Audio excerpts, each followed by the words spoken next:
state. I'm honored to be up here with my colleague, Senator Mike Glore, who's also a great champion on these issues. As she said, my name is Jeremy Nordquist. I represent downtown and South Omaha.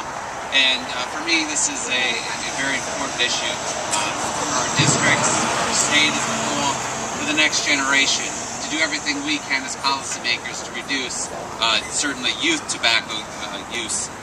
This year I introduced a bill, LB 131, that's in the Education Committee. And what it would do is it'd make our schools 100% smoke-free environments, which means no smoking.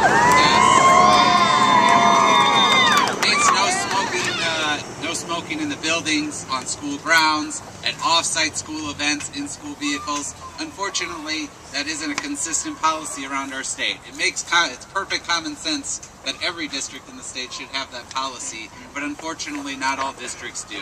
So this bill would move us forward in that way.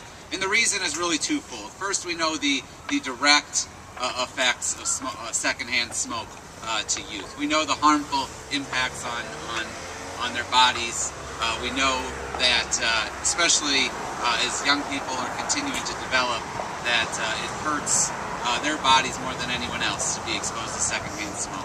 But also, having seen, whether it's their teachers or their friends' parents after a football game smoking outside, it sends the wrong message. And our schools should be free from that wrong message. And it shows that it gives the impression that tobacco use doesn't have harmful effects and that more people are doing it than actually are. So by getting it completely out of our schools, we're going to be able to reduce that exposure, the secondhand exposure, but also the indirect exposures, the perception that it creates, tobacco use creates in our schools. So I don't want to take up more time than that. I just want to say that I once heard it said a long time ago that, you know, government can be pretty complex, and we have government programs and bureaucracies and all levels of government, but when you boil it down, government is really what we choose to do together.